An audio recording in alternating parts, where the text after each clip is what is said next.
Hello students, O2IS academy में आपका बहुत बहुत स्वागत है। मेरा नाम है ज्योति कौशल और हम कवर कर रहे हैं नायब तहसीलदार के लिए करंट अफेयर्स। जो आज हम देखने वाले हैं वो है साइंस एंड टेक्नोलॉजी के जितने भी करंट अफेयर्स थे वो आज हम देखेंगे। तो अगर आपको इस वीडियो की PDF चाहिए तो आप हमारी O2IS एकेडमी की ऐप को डाउनलोड कर सकते हैं। वहाँ पर जाकर HPNT का कोर्स को अवेल कर करंट अफेयर के सेक्शन में जाके PDFs को डाउनलोड कर सकते हैं। इन द सेम वे आप पावर पैक को प्रैक्टिस कर सकते हैं, जिसके अंदर आपको बहुत सारे मॉक टेस्ट, HPG के टेस्ट और सेक्शनल टेस्ट्स मिलेंगे। इन द सेम वे आप महाअभ्यास को भी जाकर अवेल कर सकते हैं और वहाँ पे आपको बहुत सारे मॉक टेस्ट मिल जाएंगे, उनको जाकर आप प्रैक्टिस कर सकते हैं। तो शुरू करते हैं हम अपनी आज की वीडियो से। साइंस एंड टेक के जो भी करंट अफेयर्स है देखते हैं एक बार। तो जो वर्ल्ड हेल्थ ऑर्गेनाइजेशन है उन्होंने इंडियन गवर्नमेंट के साथ मिलकर एक ट्रेडिशनल मेडिसिन सेंटर को खोलने की बात करी है। ये खोला जाएगा जामनगर, गुजरात के अंदर। इस जगह का नाम आपने याद रखना है। फिर हम बात करते हैं कि इंडिया के अंदर जो ट्रेडिशनल मेडिसिन सिस्टम है वो क्या है। देखो, आपको पता है कि इंडिया के अंदर अलग अलग जड़ी बूटियों को यूज़ किया जाता था किसी पर्सन की डिजीज़ को क्योर करने के लिए।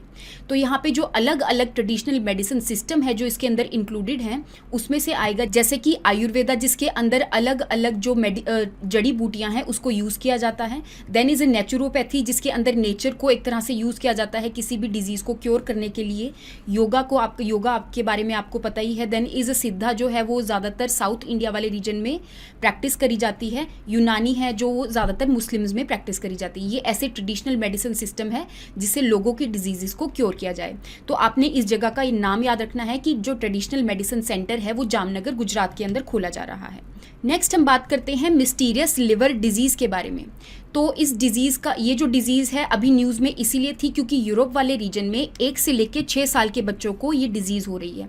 उनका जो लिवर है वो अफेक्ट हो रहा है और यहाँ तक कि जो 6 ऐसे बच्चे हैं जिनको लिवर ट्रांसप्लांट करने की ज़रूरत पड़ी है। तो अगर मैं इस डिज़ीज़ के बारे में बात करूँ तो अभी इसका जो कॉज है वो पता नहीं चला है। एक स्टडी में ये बताया गया कि ऐसे तो लिवर के साथ हेपेटाइटिस वायरस एसोसिएटेड होता है जो कि लिवर को अफेक्ट करता है, लेकिन यहाँ पे हेपेटाइटिस वायरस इस लिवर को अफेक्ट नहीं कर रहा है, बल्कि एक कोल्ड से रिलेटेड वायरस है जिसका नाम है एडिनो वायरस। तो ये वायरस रिस्पॉन्सिबल है इस डिज़ीज़ के लिए। ठीक है, तो इसके बारे में आपने थोड़ा सा याद रखना है कि कितने साल के बच्चों को होती है और कौन से रीजन में ये पाई गई है। नेक्स्ट हम बात करते हैं कि सुप्रीम कोर्ट ने अभी एक रिकमेंडेशन दी है FTTI को। FTTI क्या है? Film and television institute of India. इनको ये रिकमेंडेशन दी है कि आपके कोर्सेज में जो आपने एक लिमिटेशन लगाई हुई है कि हम कलर ब्लाइंड वाले बच्चों को नहीं लेंगे, तो उस चीज़ को आप रिमूव कर दीजिए। अगर मैं कलर ब्लाइंडनेस की बात करूं तो यहाँ पर जो बच्चे होते हैं या फिर कोई भी पर्सन होता है वो कलर को डिफ्रेंशिएट नहीं कर पाता, जैसे कि रेड, ग्रीन और ब्लू कलर को डिफ्रेंशिएट नहीं कर पाता है। तो अगर आपको यहाँ पे अलग अलग कलर्स के नंबर दिख रहे हैं, दैट मीन्स आप कलर ब्लाइंडनेस नहीं है। तो यहाँ पे एक टेक्निक यूज़ करी जाती है जिससे पता लगाया जाता है कि ये पर्सन जो है वो कलर ब्लाइंड है कि नहीं। उसमें होता क्या है कि हमारी आई के अंदर रेटिना में 2 तरह के सेल्स पाए जाते हैं।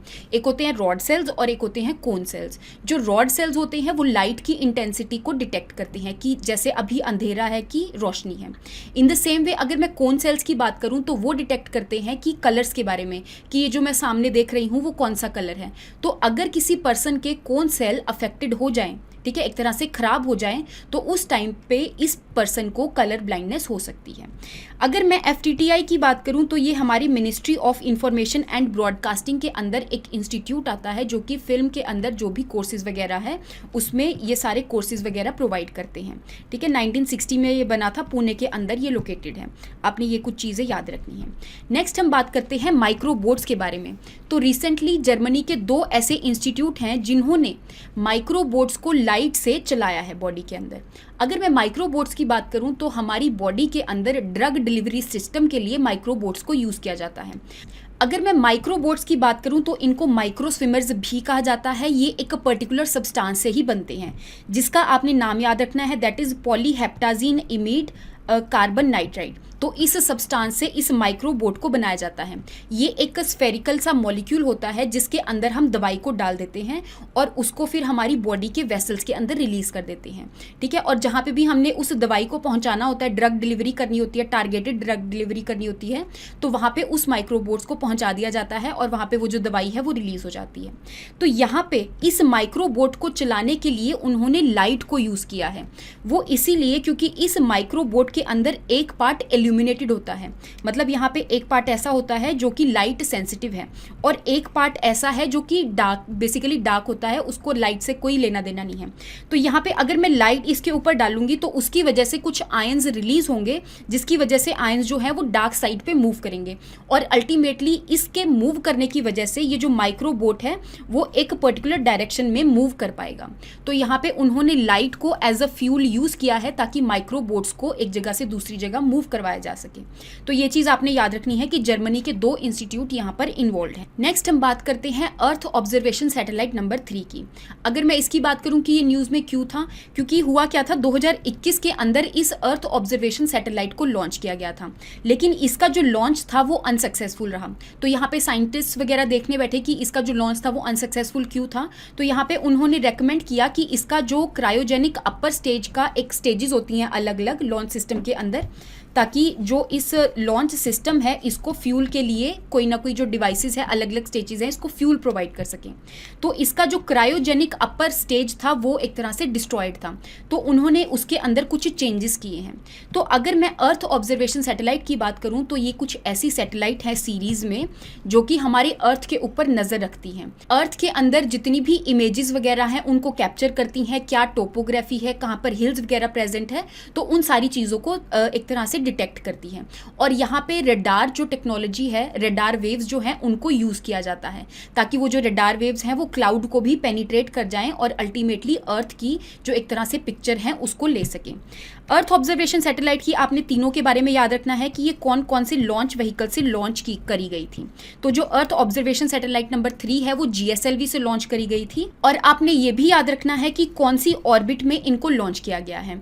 एक और चीज़ जो आपने यहाँ पर ध्यान देनी है दैट इज जो अर्थ ऑब्जर्वेशन सैटेलाइट नंबर 2 है अभी उसको लॉन्च नहीं किया गया है, उसको स्मॉल सैटेलाइट लॉन्च व्हीकल से लॉन्च किया जाएगा अभी समर्स के मंथ में। वो लॉकडाउन की वजह से थोड़ी सी डिले हो गई थी, ठीक है, इसी साल इसको लॉन्च किया जाएगा। ये आपने चीज़ें कुछ याद रखनी है।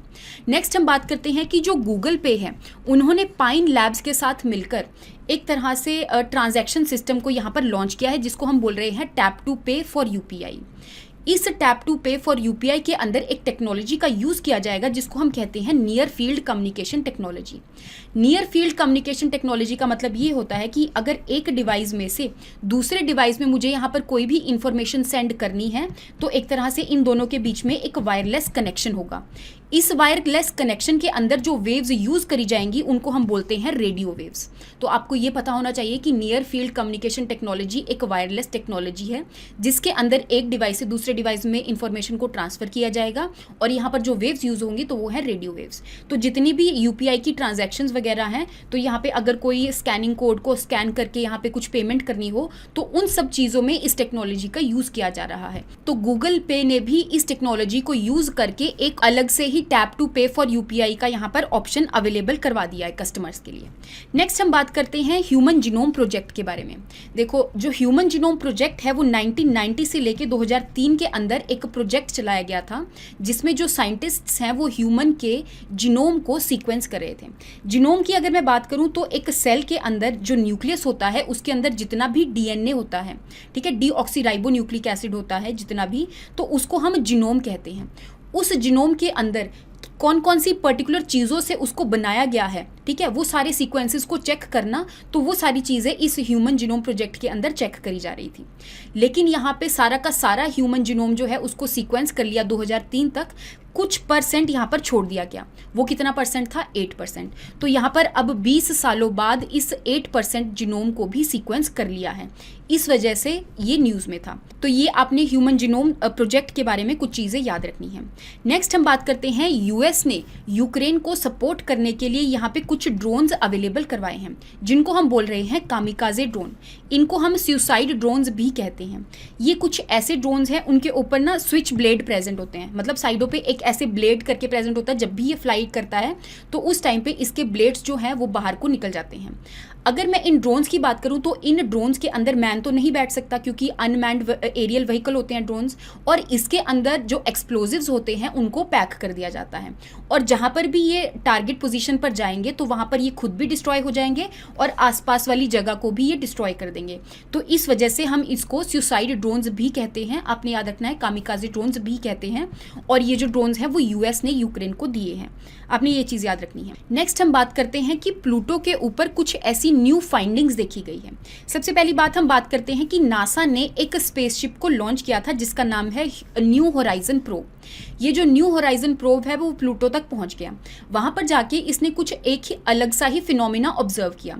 वो फिनोमिना ये था कि जैसे आपके वोल्केनोज होते हैं ना, उसके अंदर से जो लावा होता है, वेंट में से लावा बाहर फ्लो करता है। In the same way Pluto के ऊपर ये देखा गया कि यहाँ पर जो लावा फ्लो कर रहा है वो आइस लावा है, दैट मीन्स ठंडा लावा है, और ये फ्लो करने के बाद ऐसे माउंटेन्स बना रहा है।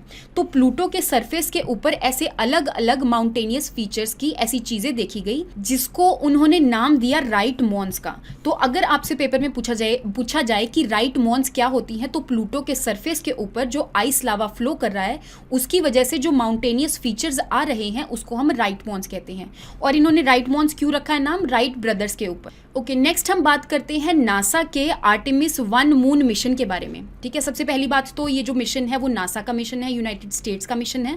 रिसेंटली इसको कैनेडी स्पेस सेंटर से टेस्ट फायर किया गया। अगर मैं इस मिशन की बात करूं तो यहाँ पे लोगों को मून के आसपास भेजा जाएगा और दोबारा से उस स्पेसशिप को अर्थ के अंदर री एंट्री करवाई जाएगी। अगर मैं बात करूं कि इस स्पेसशिप को या फिर इस क्रू मॉड्यूल को कौन से लॉन्च व्हीकल से लॉन्च करवाया जाएगा, तो एक स्पेस लॉन्च सिस्टम है जिससे इसको लॉन्च करवाया जाएगा, और इस स्पेसशिप को हम बोल रहे हैं ओरायन। तो यहाँ से कैनेडी स्पेस सेंटर से जब ये लॉन्च होगा तो अल्टीमेटली मून के यहाँ पर आसपास जाकर दोबारा से अर्थ की ऑर्बिट में एंटर करके अर्थ के सरफेस के अंदर एंटर हो जाएगा। तो इस मिशन के बारे में आपने याद रखना है कि ये मिशन जो है वो मून तक जाएगा। ठीक है, किसका मिशन है? नासा का मिशन है। कौन से स्पेस सेंटर से इसको लॉन्च किया गया है? ठीक है, इसमें कौन सा लॉन्च व्हीकल यूज हो रहा है, इस स्पेसशिप का क्या नाम है? तो ये कुछ चीज़ें आपने याद रखनी है।